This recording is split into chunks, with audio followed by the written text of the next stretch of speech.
All right, let's go. Step one, standards. If you know me and you know my history, I had this thing back in the day called the 6 stages of effective mathematics instruction. I love the 6 stages. I did it across the country. It worked. I had to simplify it. We just go into 6 steps. So we took stages, changed them to steps, and we simplified it, all that effective math teaching, all that nice jargon. Nah, just how to teach math in 6 steps. You're a new teacher, you're going to love this video. You're a veteran teacher, you're going to love this video. If you're a family person, you're going to love this video. I promise, this is your boy, Dr. Christopher J. Child. You're going to love this video. So step one, standards.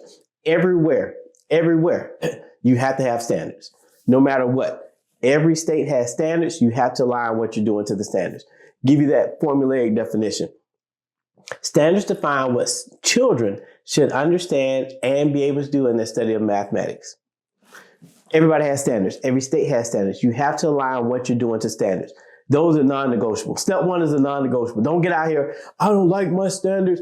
I will admit, some state standards are not that good. And guess what? I've told the state folks who made them, their standards are not that good. But that's what you have to work with until we get back to Common Core standards across the country. And to be honest, Common Core standards are the best thing. And a lot of you are, oh my gosh, I know he's not going to talk about the Common Core standards. Yes, I am. Why? Think about it this simple. When you had the Common Core standards, could they have been approved? Yes. But across the country, everybody was learning to the same mathematics standards, or at least it was exposed to them. Why is it important? We live in a society where children want to, I don't want to say children want to travel, families move around the country. And as they move, doesn't it make sense if I'm in Florida in 4th grade and my family decides to move to Texas in the middle of the year, I'm learning the same thing? But instead, as children are moving with their families, they don't get to choose their families who are moving. Guess what? They're in Florida one day learning something, then they get to another state, lost. Adults, that's on y'all.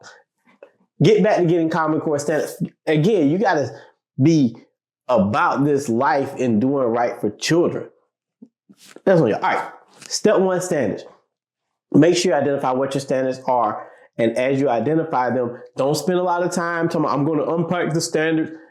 We're in the day and age, all the standards have been unpacked. All you need to do is make sure the tasks that you're using are aligned to the standards. And if you're using high quality curriculum materials, it's already done. Don't start from scratch trying to do this work. If you need help, ping me, DM me, however you want to get in touch with me. I can help you with some high quality materials already aligned to standards. But the first thing, standards are non-negotiable. You got to start off with your standards.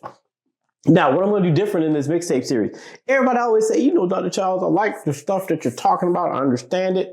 I need an example. Guess what? I pulled an example to go throughout this entire mixtape. It's just one example. I could have pulled a lot. I just pulled a task. Why? Because I want to show you how it's applicable, how it works in the classroom.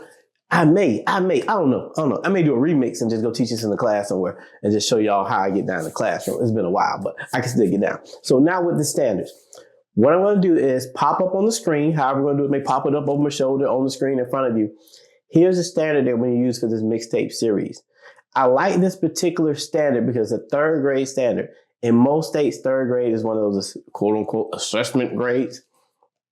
I'm not even going to go there why they pick 3rd grade. I'm not even going to go there. But within this one, we're going to focus on fluently adding and subtracting within 1,000. Okay, so on the screen, you'll see the standards that's been addressed. You'll also see the standards that's building towards.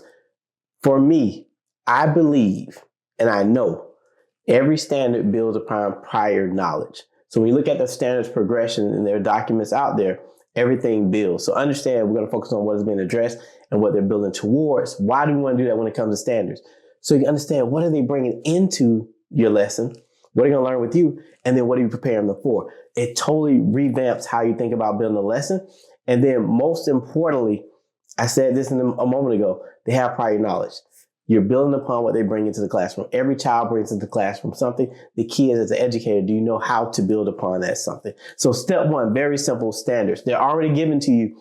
Your goal is, if you don't know where they're at, that's a great question. Some new teachers have no idea where they're at. Some veteran teachers like, we've been using standards. Yes.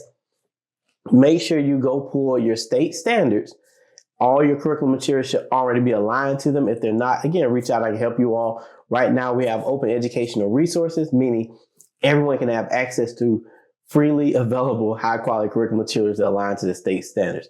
Reach out if you need help with that. So here are my closing thoughts with this one. Let's think about this step one standards. Pretty simple. First, couple questions for you all. Are you familiar with the state standards? If not, go get familiar with them. As I stated earlier, some are good, some are not. It is what it is. You have them, you still need to use them. Don't waste time unpacking the standards. Use materials in which it's already been done. And then most importantly, teaching using the standards as a foundation is a non-negotiable. Period. Don't come to me. I just do my own thing. You don't have the data to show you can do your own. Oh man, don't say that, child. I'm saying most folks don't have the data to show you can do your own thing and it works. Let's be honest. And you can't say I have data for these 10 people. I mean, at scale, what does the data look like? At the end of the day, we're trying to help every single child, and it starts with, are you using the state standards you've been provided? Another nugget. If you don't like your state standards, there are folks that create them. You need to go be on the committee and push them to change them. There's cycles of standards review. Why aren't you reaching out to your state folks and say, hey, I want to be on the committee. Put me on the committee. Show up to the public review. You have those opportunities. Take advantage of it. Stop asking and just saying, oh my gosh, I don't know what to do. I just do it. Jump into the ring and be a part of the fight to change things to make it better. And when you're creating state standards, understand what you are actually creating. I've been in rooms and I was a sightseer because I wasn't at the table.